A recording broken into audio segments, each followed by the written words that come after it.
Here we are.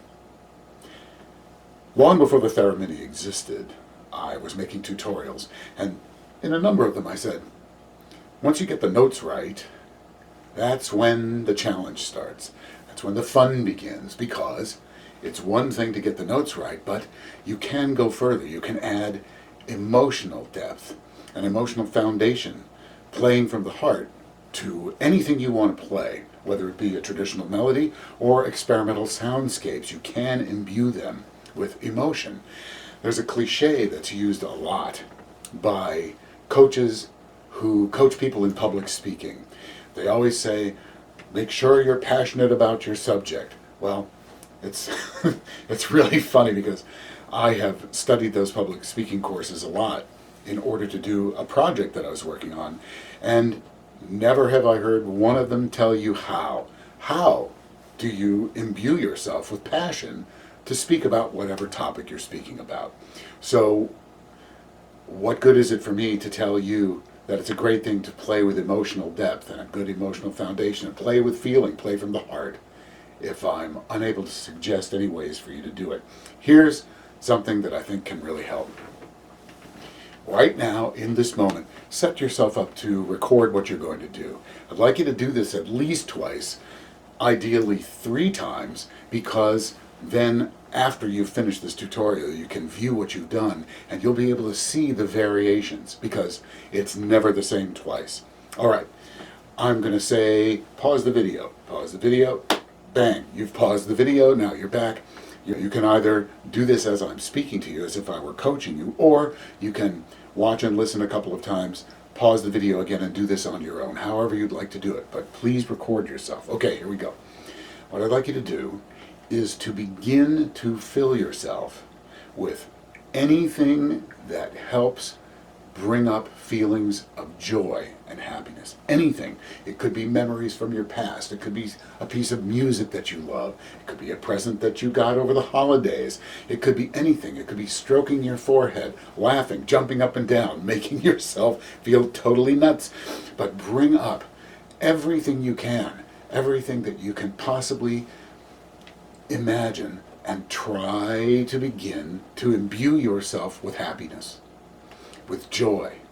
Really work at it. Now, this could take a few seconds, it could take a few minutes, but do what you can. Use your breath, use your sense memory, use your feelings, use your own silliness if you need to bring up feelings of happiness and joy. Now, as it works, as this lives in you, as it builds in you, it's going to build to such a point, it's going to build so much that the only thing it can do is either, if you were in a Broadway musical, you burst into song, or you'll take your volume hand and you'll take your pitch hand and you will immediately put them in the field of your theremin and make a happy noise.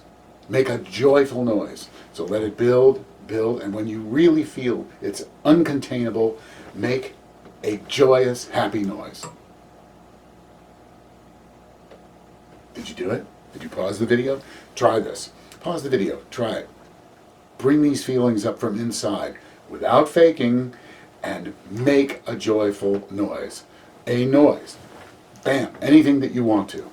Pause the video and do that if you like, or rewind and let me coach you through it. Either way, do it about 2-3 times and then come back. Now you're back. Before you continue with this video, I'd like you to pause it, open another window in YouTube, if you can, and go up to this search field up there and type in Kipralser Lesson 59, 5-9. While this idea is still fresh inside of you, go to Lesson 59. It's from years ago, but it's going to take you through a tremendous number of other emotions. And you bring up the feeling, you make that noise. You bring up another feeling, you make that noise. Pause the video and try that. Now I will assume you're back again. There are other ways to help you imbue what you play with emotion, to help give it an emotional foundation, to play with feeling. The first is music itself. The music itself. Think of a piece that never fails to move you, that never fails to make you feel emotional, whatever emotions they may be. And then remember the emotional markers we used from the last tutorial, You've got tempo, rhythm, vibrato, intonation, and articulation. And listen to that piece again and listen to how all of those elements are being used and try to come up with a good analysis of why it moves you, just from the music itself. I'm talking about music without lyrics. That's the first thing that you can use. Study that music, listen to it, find what it does to move you, and then you can translate that to your own playing. Secondly is music with lyrics. The lyrics to songs, most of the time, give you a very good idea of what the singer or what the songwriter is telling us to feel. Any song, sad song, happy song, they have happy lyrics, sad lyrics. Using the lyrics and using them in ways that you feel you can take the emotional markers that can get that across. Obviously, you're unable to sing along these lyrics while you're playing the theremin. I think most of us are, although there's some people that can hum a little bit to it. But think of how you could translate the lyrics into emotional markers, vibrato, tempo, rhythm, articulation, intonation, and use that to convey the feeling tone of the song. It's very unlikely that an audience is going to go, oh, I see, this is a one-to-one correspondence with the lyrics of the song, but you can get them across. The third is what I call an external artistic context. That is, listen to others who are doing that song as well. Other people who have sung the song, other people who have played the song, and while it's somewhat valid to go, well, I would rather be uninfluenced by everybody else and do my own interpretation, that's all well and good. But none of us play in a vacuum. None of us come up with things in a vacuum. We all have influences, and there's nothing wrong in analyzing in terms of emotional markers and the playing that's being done of whatever instrument. It could be cello, could be ocarina, who knows. But listen to these songs. Watch what other people are doing with the songs that you want to play, and you will bounce your thoughts off of it. Oh, I see, I think mine could be contrasted here. Oh, I like what that's doing here in this song, but I think I may be able to reinterpret, I may be able to get that across more, and so on. So, external artistic context, watching how others play. Now, if you're into experimental soundscapes and electronic noises and things like that, listen to ones that move you. Listen to the pieces that you've always loved and think analytically in terms of emotional markers. All right. Fourth is the historical context of any piece you might want to play. Listening to the music very rarely gives you, in and of itself, what was happening at the time the piece was composed, or what was going on in the composer's life. But this can really inform how you decide to play a piece. For example, Franz Liszt wrote a piece, a wonderful, amazing piece for piano called Funerei. It's about 13 minutes long. And it has moments of just sheer ethereal beauty and power, and I could even say rage, it's so powerful. Well, in looking at the liner notes to that piece, and it turned out that Franz Liszt wrote that piece in part as a reaction to his outrage of the massacre of Hungarian dissidents, and also the sorrow and grief he felt over the death of his friend, Frédéric Chopin.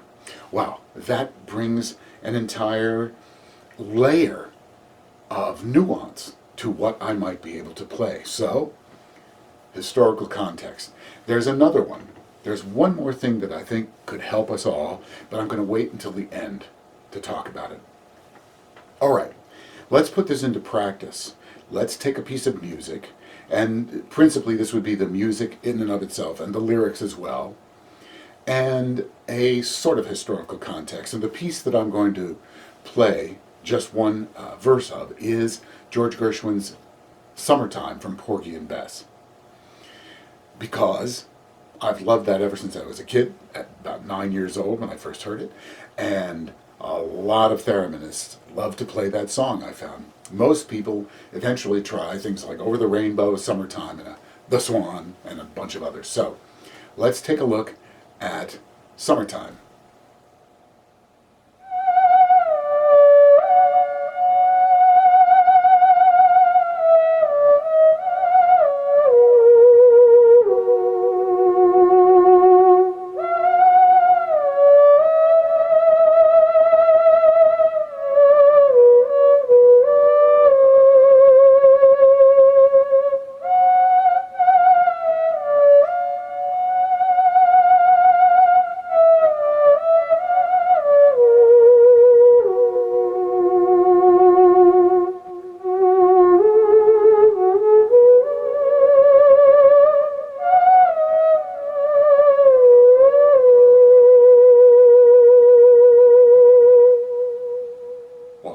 that works, right? That works. But I know that I have more in me to give to that piece. I have more because of the way I've studied it. I have more because of the way I know I would like to play it and what I would like to convey. The lyrics alone can give us a hint. I find many people play or sing Summertime as if it's a very sad song. It is in a minor key, so it does sound mournful. However, let's look at some of the context. In Porgy and Bess, the character of Clara sings Summertime to her crying child, to lull it to sleep. She's singing essentially a lullaby. She lives in Catfish Row. Catfish Row was a bunch of mansions for the aristocracy, but they have fallen into incredible disrepair, and they are now a rundown tenement.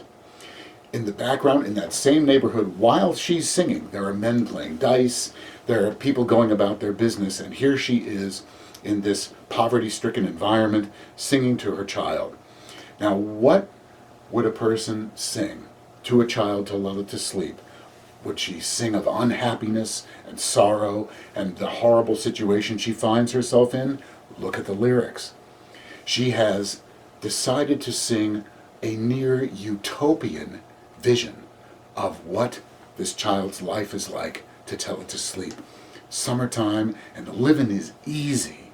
Fish are jumping, the cotton is high, your daddy's rich, and your ma is good looking, so hush, little baby, don't you cry. And now we have this wonderful vision, this wonderful, beautiful imagery that she's using, contrasted with her own plight, with the environment that she's in.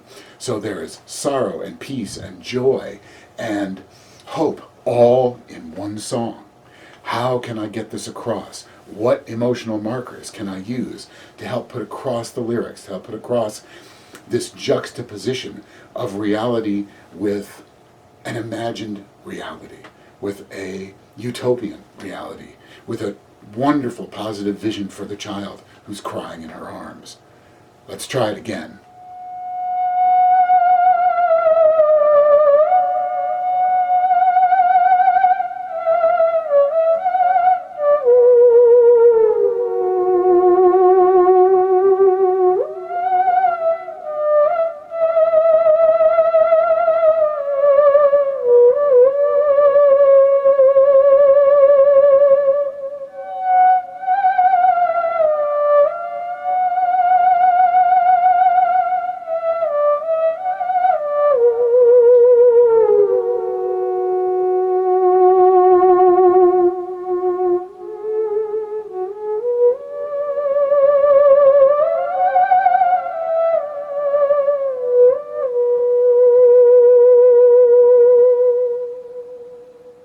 Now it's up to you. Find something that moves you. Find something you're working on that you absolutely love. Analyze it in terms of its emotional markers. Analyze it in terms of any other context, with external artistic, lyrics, music itself, historical context. Pack your brain and your heart with its emotional life. And then record yourself playing it at least twice, ideally 3 times. And until you're finished with that, don't listen. Wait maybe 10-15 minutes after you're done. Then come back and watch and listen to how you're trying to imbue that piece with emotion. Now, I said there was one more element that can help you that I was going to save to the end, and here it is. It's you. Just you. You are the only one that will be playing the theremin like you. You are the only one with your personality, your sensitivity, your take on things. You now can decide what you want to convey as a thereminist. You can bring every aspect of your personality to it. You imbue everything you play with the life that it needs to come across, to communicate what you want to communicate. So, in working with these analytical tools, you have a chance to examine yourself. What kind of theremin player do you want to be? Who do you want to be? What persona It may seem weird, but even if you never play in front of an audience, even if you make your own videos, put them up on YouTube, or just play for pleasure, you are growing as a thereminist. You are unique in that only you can bring your distinctive sensibility to what you play. No one else is capable of doing that but you, for yourself. So, as you work with this type of exploration, I promise you, you are going to be surprised within the next week or two what you are becoming as a theremin player. Before I sign off, take a look at the description below.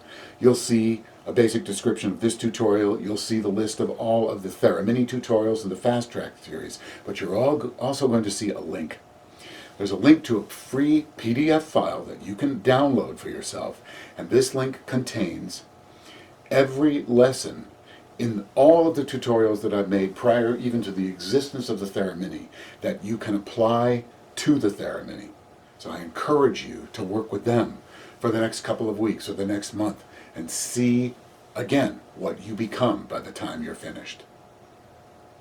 Give it a try. I'll see you again soon.